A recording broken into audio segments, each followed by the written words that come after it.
आतापर्यंत 4 लेक्चर मध्ये आपण एक्सरसाइज 1.1 कंप्लीट केलेली आहे. आता आपल्याला त्याच्या पुढची नेक्स्ट थेरोटिकल पार्ट पाहायचा आहे.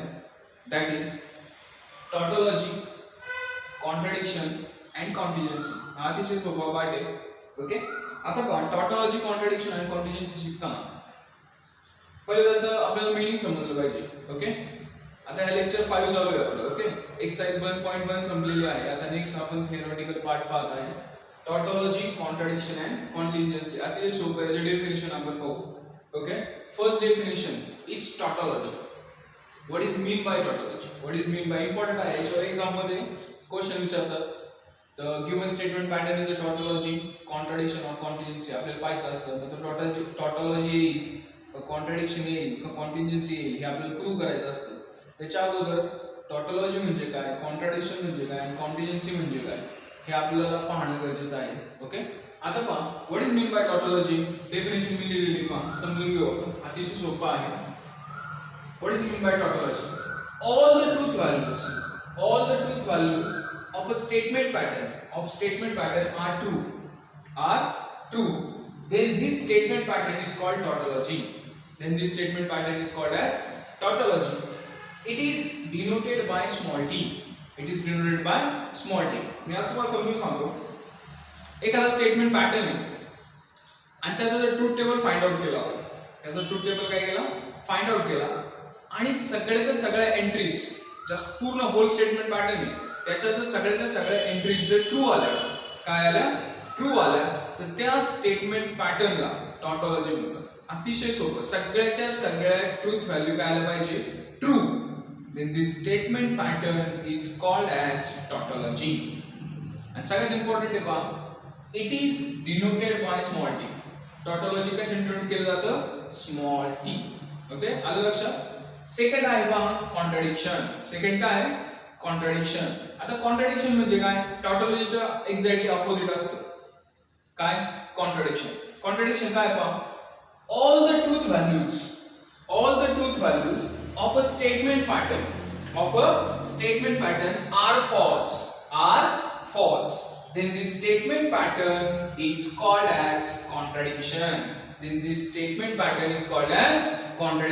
सगळ्याच्या सगळ्या फायनल टेबल मध्ये सगळ्याच्या सगळ्या ट्रूथ व्हॅल्यू काय येतात, फॉल्स येतात. टॉटोलॉजी मध्ये काय येतात, ट्रू. कॉन्ट्रडिक्शन मध्ये काय येतात, false. then this statement pattern is called as contradiction. okay, आणि महत्त्वाची गोष्ट काय, it is denoted by small c. contradiction कशाने दाखवतात, स्मॉल c. ओके, तुम्हाला टॉटोलॉजी कळलं असेल, तुम्हाला कॉन्ट्रडिक्शन कळलं असेल. What is mean by contingency? Contingency very simple. The statement pattern is neither true म्हणण्यापेक्षा नायदर टॉटोलॉजी म्हणून, नायदर काय, tautology nor contradiction. The statement pattern is neither tautology. True म्हणण्यापेक्षा आपण काय म्हणू, स्टेटमेंट पॅटर्न ट्रू म्हणण्यापेक्षा आपण टॉटोलॉजी म्हणू. Okay, the statement pattern is neither tautology nor contradiction. It's called contingency. The statement pattern is neither tautology nor contradiction. म्हणजे मी तुम्हाला अतिशय सगळ्यात सोप्या भाषेत समजून सांगतो. स्टेटमेंट पॅटर्न घेतला, आपण त्याचा ट्रूथ टेबल फाइंड आउट केला, सगळ्याच्या सगळ्या व्हॅल्यू ट्रू आल्या, सगळ्याच्या सगळ्या व्हॅल्यू काय आल्या, ट्रू आल्या, तर तो काय असतो, टॉटोलॉजी. सगळ्याच्या सगळ्या व्हॅल्यू फॉल्स आल्या, तर तो काय असतो, कॉन्ट्रडिक्शन. आणि जर ट्रू फॉल्स ट्रू असं जर सिक्वेन्स असेल, ट्रू फॉल्स दोन्ही पण असतील, याचा अर्थ ते टॉटोलॉजी पण नाही, याचा अर्थ ते कॉन्ट्रडिक्शन पण नाही, मग हे काय आहे, तर हे काय आहे, कॉन्टिन्युएन्सी. ओके, मग तुम्हाला आता टॉटोलॉजी, कॉन्ट्रडिक्शन आणि कॉन्टिन्युएन्सी काय कन्सेप्ट आहे तो कळला असेल. आणि तुम्ही माझा याच्यावर एक्झाम्पल कसे येणार आहे, जेव्हा आपण नेक्स्ट व्हिडिओज मध्ये एक्सरसाइज 1.2 आपण जेव्हा घेणार आहे, एक्सरसाइज 1.2, त्यावेळेस हे टॉटोलॉजी, कॉन्ट्रडिक्शन आणि कॉन्टिन्युएन्सीवर एक्झाम्पल कशी विचारतात हे आपण पाहणार. मग याचे एक्झाम्पल कसे असेल तर ते आपण नेक्स्ट व्हिडिओमध्ये पाहणार आहोत. त्या अगोदर याच्यामध्ये काय आपण पाहिलं ते पुन्हा एक सांगतो. टॉटोलॉजी म्हणजे काय, कॉन्ट्रडिक्शन म्हणजे काय आणि कॉन्टिन्युएन्सी म्हणजे काय. टॉटोलॉजी म्हणजे काय, सगळ्या व्हॅल्यू काय पाहिजे, ट्रू, आणि it is denoted by small T. Next मध्ये काय पाहिलं आपण, पहा सगळ्याचे सगळे व्हॅल्यूज काय असतील false. This is nothing but contradiction and which is denoted by small c. And the statement pattern is neither tautology nor contradiction, is called as contingency. Okay.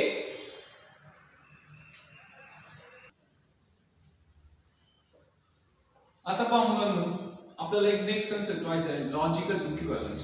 काय पाहायचं आहे लॉजिकल इक्विव्हॅलन्स. अति सोपे पहा लॉजिकल इक्विव्हॅलन्स. इक्विव्हॅलन्स अर्थ आपल्याला करतो this one thing is equivalent to second thing. म्हणजे त्या दोघांची आपण जसं एक्झाम्पल सॉल्व्ह करतो by LHS equal to RHS. ट्रिग्नोमेट्रिकची प्रूव्ह दॅटचे सम असतात show that LHS equal to RHS. आपण LHS सॉल्व्ह करतो इक्वल टू काय म्हणतो RHS. बरोबर. This is equivalent. तसंच मॅथमॅटिकल लॉजिक मध्ये पण कन्सेप्ट असतो लॉजिकल इक्विव्हॅलन्स. तर तो इक्विव्हॅलन्स कोणाचा असतो दोन स्टेटमेंट पॅटर्नचा असतो. एक स्टेटमेंट पॅटर्न असतं दुसरं स्टेटमेंट पॅटर्न असतं आणि ते दोन्ही लॉजिकल इक्विव्हॅलंट असतात. लॉजिकल इक्विव्हॅलंट असतात म्हणजे काय असतं त्यांचे ट्रूथ व्हॅल्यू जो फायनल टेबल असतो ट्रूथ व्हॅल्यूचा तो दोघांचा सेम टू सेम येत असतो. त्यावेळेस ते दोन स्टेटमेंट पॅटर्न काय असतात लॉजिकल इक्विव्हॅलंट. पहा त्याची डेफिनेशन पण आहे. ओके पहा लॉजिकल इक्विव्हॅलंटची डेफिनेशन काय two statement patterns are said to be equivalent if their truth tables are identical. दोन्हींचे ट्रूथ टेबल हे काय आले पाहिजे आयडेंटिकल. म्हणजे फर्स्ट याचा ट्रूथ टेबल जर ट्रू फॉल्स असेल तर RHS चा ट्रूथ टेबल सुद्धा काय असेल ट्रू फॉल्स. दोन्हींचा ट्रूथ टेबल जर सेम आला तर ते दोन्ही स्टेटमेंट पॅटर्न आले लॉजिकली इक्विव्हॅलंट. तर त्याचे एक एक्झाम्पल दिले पहा आम्ही. एक्झाम्पल दिले negation P conjunction Q is logically equivalent to in bracket P disjunction Q conjunction negation P. आता मी म्हटले हे दोन स्टेटमेंट पॅटर्न लॉजिकली इक्विव्हॅलंट आहे. आता हे जर प्रूव्ह करण्यासाठी तुम्हाला हे प्रूव्ह दॅट करून दाखवतो मी तुम्हाला how to prove the logical equivalence. जर एक्झाम्पल मध्ये आलं तर कसं प्रूव्ह करायचं हे तुम्हाला दाखवतो मी. याचे एक एक्झाम्पल सॉल्व्ह करून देतो तुम्हाला. ओके तर अतिशय सोपं आहे. लॉजिकल इक्विव्हॅलन्स दाखवताना सगळ्यात पहिल्यांदा किती स्टेटमेंट आहे तेवढे बघायचे. सिंपल स्टेटमेंट किती आहे P दोन स्टेटमेंट आहेत. किती स्टेटमेंट आहेत दोन P आणि Q.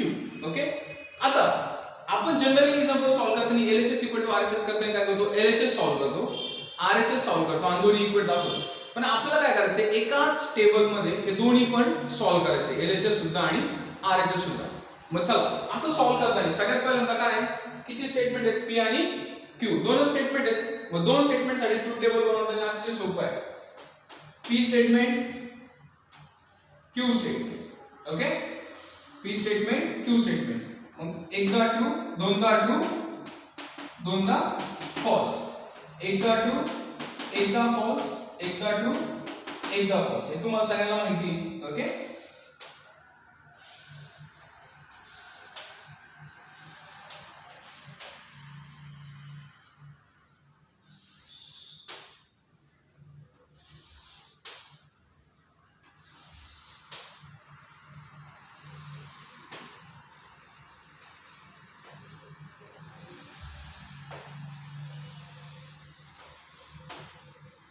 P आणि Q घेतलेले.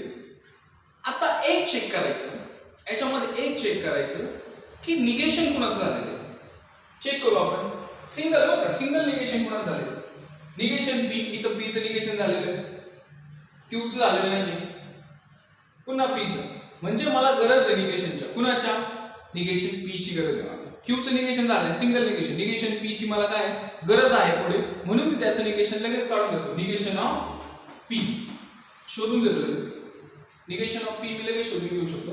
मग चला P चं ट्रूथ टेबल काय बनवणार ट्रू फॉल्स. मग त्याचं निगेशन तुम्हाला माहिती काय करणार फॉल्स ट्रू. ओके हे तर तुम्हाला समजलेलं असेल. आता काय करायचं एक याचं ट्रूथ टेबल काढून घ्यायचं. आता LHS ला नीट चेक करा. LHS ला निगेशन P चं कंजंक्शन आहे कुणासोबत Q सोबत. आपल्याकडे चेक करायचं निगेशन P आपल्याकडे आहे का आहे Q आपल्याकडे आहे का आहे. हे दोन्ही पण आहे. मग त्याचं कंजंक्शन काढणं सोपं आहे ना. अरे अलग अलग सगळ्यांच्या म्हणजे निगेशन P कंजंक्शन Q चे ट्रूथ टेबल मी फाइंड आउट करू शकतो. Yes or no. मग चला मग कोण कोण आहे पहा निगेशन पी आणि क्यू. मग निगेशन पी कुठे आहे इथं, क्यू कुठे आहे इथं, आणि दोघांचं काय करायचंय कंजंक्शन. दोघांचं काय करायचंय कंजंक्शन. मग आता निगेशन पी आणि क्यू चं मला काय करायचंय कंजंक्शन. मग कंजंक्शनचा ट्रूथ टेबल आठवलं मी शिकवलाय तुम्हाला. ओके, मग कंजंक्शनचा ट्रूथ टेबल काय होतं मुलांनो, in conjunction both T then T otherwise false. मग नीट चेक करा, ह्या दोघांचं मला निगेशन पी आणि क्यू चं मला काय करायचंय कंजंक्शन. मी तर बोथ टी दिसतोय का कुठं, both T then T otherwise false, both T then T otherwise false, both T then T, both T then T, both T then T otherwise false. लक्षात आलं सगळ्यांच्या. ओके, म्हणजे एलएचएस आपण solve करून झालेली. एलएचएस आपली काय झाली सॉल्व्ह. त्याच ब्रॅकेट त्याच टेबल मध्ये आपल्याला आरएचएस पण सॉल्व्ह करायची. कशी नीट बघा. आता एलएचएस चं काम झालेलं आहे आपलं. ओके, आरएचएस मध्ये आता आरएचएस एवढी मोठी पी डिस्जंक्शन क्यू हा एक ब्रॅकेट आहे. हा पूर्णच्या पूर्ण काय आहे ब्रॅकेट. आणि त्या ब्रॅकेटचं कंजंक्शन झालंय कुणासोबत, निगेशन पी सोबत. निगेशन पी माझ्याकडे आहे ऑलरेडी, पण माझ्याकडे हा ब्रॅकेट नाही. कोणता ब्रॅकेट, पी डिस्जंक्शन क्यू चा. अरे आहे का नाही. मग ह्या पी डिस्जंक्शन क्यू चा पहिला ब्रॅकेट काय करायला लागेल मला सॉल्व. तो ब्रॅकेट काय करायला लागेल मला सॉल्व करायला लागेल. मग तो ब्रॅकेट पहिल्यांदा मी सॉल्व करतो, P disjunction Q. P disjunction Q चा तो ब्रॅकेट मला काय करायला लागेल सॉल्व. मग तो मी सॉल्व करायचा प्रयत्न करतो. मग पी कुठे आहे इथं, क्यू कुठे आहे इथं, त्याचं काय करायचंय मला डिस्जंक्शन. मग पी इथे क्यू इथे आणि डिस्जंक्शन. मी तुम्हाला डिस्जंक्शन शिकवले पण काय शिकवलं डिस्जंक्शनच्या ट्रूथ टेबल मध्ये. In disjunction both F then F. मग बोथ एफ कुठे इथं then F otherwise true. Otherwise काय शिकवलं तुम्हाला मी ट्रू. आलं का लक्षात. ओके, आणि आता सगळ्यात शेवटी मला आता ब्रॅकेट पण भेटलाय, माझ्याकडे निगेशन पी पण आहे. आता ह्या दोघांचं काय घ्यायचंय बाळांनो कंजंक्शन. काय घ्यायचंय कंजंक्शन. इतकं सोपं आहे. माझं पहा पी डिस्जंक्शन क्यू जे मी आताच काढलंय त्याचं कंजंक्शन घ्यायचं कुणाशी, निगेशन ऑफ पी सोबत. निगेशन ऑफ पी सोबत काय घ्यायचं मला कंजंक्शन. सगळ्यांच्या लक्षात येते. ओके, सगळ्यांना समजलं असेल बरोबर ना. आता पहा पी डिस्जंक्शन क्यू चं कंजंक्शन घ्यायचं कोणासोबत, निगेशन पी सोबत. मग दोन्ही टेबल आपल्याकडे आहे का बघा. पी डिस्जंक्शन क्यू इथे माझ्याकडे अरे आहे का. पी डिस्जंक्शन क्यू कुठे इथं, निगेशन पी कुठे इथं. म्हणजे याचं आणि याचं मला काय घ्यायचंय कंजंक्शन. नीट बघा, पी डिस्जंक्शन क्यू चं ब्रॅकेट इथं आहे, निगेशन ऑफ पी चं ब्रॅकेट इथं आहे, आणि ह्या दोघांचं मला काय घ्यायचंय कंजंक्शन. मग मला सांगा कंजंक्शन मध्ये मी तुम्हाला काय शिकवलंय. In conjunction both T then T otherwise false. मग आता याच्यामध्ये बोथ टी कुठे दिसेल तुम्हाला, this one and this one, both t then t otherwise false, both t then t otherwise false, both t yes दिसले का, both t then t, both t then t otherwise false.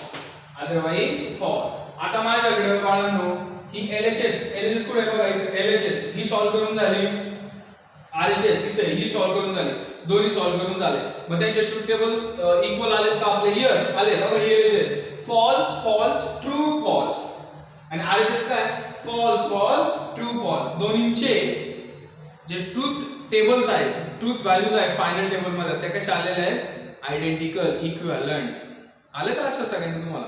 याच्यावरून आपण काय शोधले आता हे लॉजिकल इक्विव्हॅलंट दोन्हींचं काय same by using truth tables. मग फायनली कसं लिहायचं, पहिलं टेबल नंबर कॉलम नंबर 1 2 3 4 5 आणि 6. मग LHS किती कॉलमला, कोणत्या कॉलमला आहे, 4th कॉलमला, आणि RHS कोणत्या कॉलमला आहे, 6th कॉलमला. मग फ्रॉम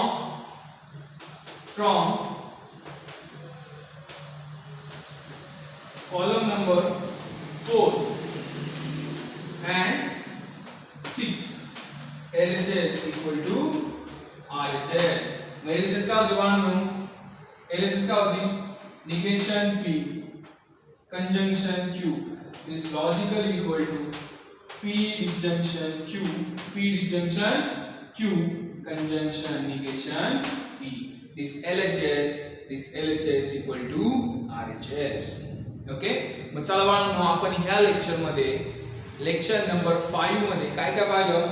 टॉटॉलॉजी कशाला म्हणतात, कॉन्ट्राडिक्शन कशाला म्हणतात, कॉन्टिन्युएन्सी कशाला म्हणतात. ओके, याच्यानंतर आपण सेकंड पार्ट पाहिला, लॉजिकल इक्विव्हॅलन्स कशाला म्हणतात आणि त्याचं एक एक्झाम्पल पाहिलं. ओके, आता नेक्स्ट लेक्चर मध्ये आपण काय पाहणार आहे? Exercise 1.2. Second exercise, first exercise आपली कंप्लीट झाली. सेकंड एक्सरसाइज मध्ये नक्की काय काय गोष्टी आपल्याला पाहायच्या ते आपण काय पाहणार आहे पुढच्या लेक्चर मध्ये. Okay, thank you.